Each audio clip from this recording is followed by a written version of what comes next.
Hey YouTube! So we are past the halfway point of NaNoWriMo, and if you are doing NaNoWriMo, you are currently in one of 4 different categories. You have either surpassed the word count that was set for each day, and today I think it's roughly 26,666, around there. You are at word goal, which would be me. I'm slightly above it right now. As of today, I have 26. As of this video, I have 26,790, which I'm slightly above. You are, the third group you could be in is you are way behind in your word count, which is okay. You still got time to catch up. There's no need to worry. Or fourth, you have just completely given up and real life has taken over. And again, for you, don't worry, there's still time to jump back into it.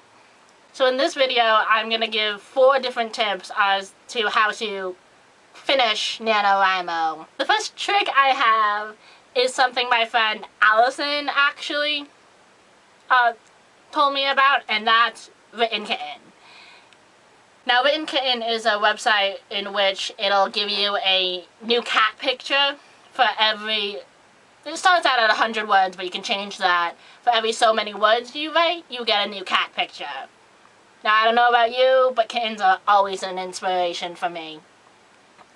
But if kittens aren't your thing, it's based off of the website Write or Die, which I know a lot of people do use. And that website, if you stop writing for any sort of amount of time, and you can set that as well, it will start deleting your words. So depending on which way you fold, either one could be good for you, and I will have both linked down below if you want to try any of them out. I honestly suggest Written Kitten. The second tip I have is to get off the internet. Now, I'm not saying right now you can finish watching this video, and please do, but when you are actually sitting down to write, you are probably watching this video because you're procrastinating. We all do it, it's fine. And a little bit of procrastination is actually okay. But when it gets to the point where you'll watch 4, 5, 6, even maybe 7 YouTube videos while you should be writing, you got a little bit of a problem.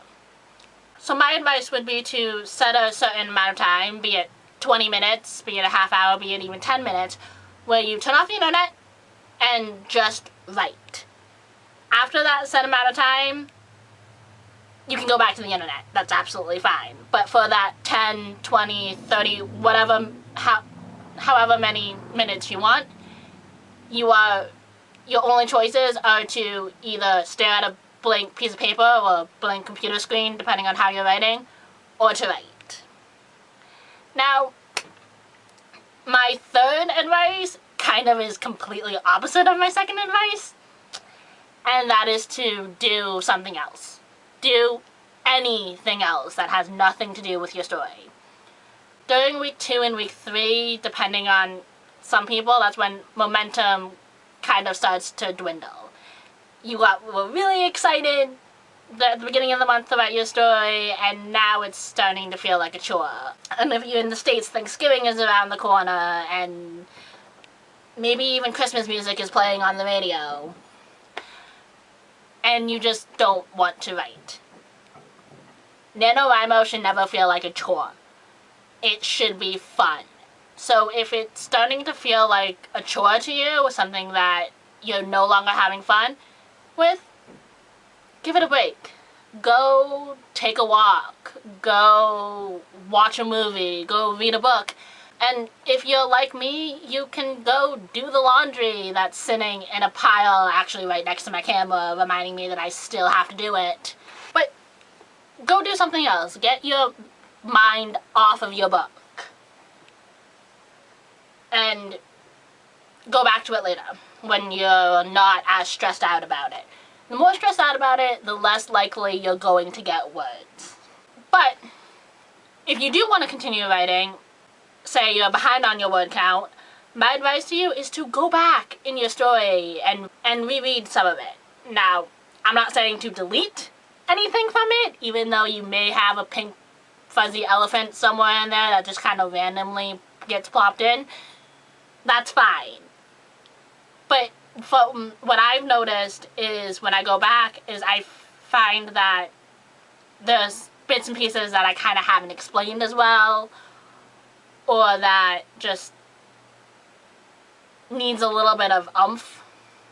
And I find I'm adding 10, 20 words to that section. Now, my last advice to you, which I think is probably 5 by now, is to come up with some sort of reward for yourself after NaNoWriMo. You don't have to necessarily get 50,000 words in order to do this, and in order to reward yourself. It could simply be not quitting NaNoWriMo. For me, I'm actually buying myself a 3-day pass to Anime Boston in March if I don't quit NaNoWriMo. And if I reach 50,000 words, my mother said she would pay for half of it. So for me, that's an incredible incentive for me to continue writing. For you, it might be something different. It may be a trip to the movie theater. It may be to treat yourself to dinner out one night. It may be to go out and buy that ridiculous thing that you've always wanted but haven't figured out a reason yet to buy it. It could even be as simple as going to the TGIO, Thank Goodness It's Over party, and celebrating with everyone else who didn't quit. Just find something that will motivate you to continue on for the next 2 weeks of NaNoWriMo. Whether you get 50,000 or whether you're only at 10 or 25,000 words, it's still not a waste of time. It's still something that you can say, I've done this. Anyway, I should probably get back to my own writing since this video is actually me procrastinating. And I will see you next time, YouTube. Bye.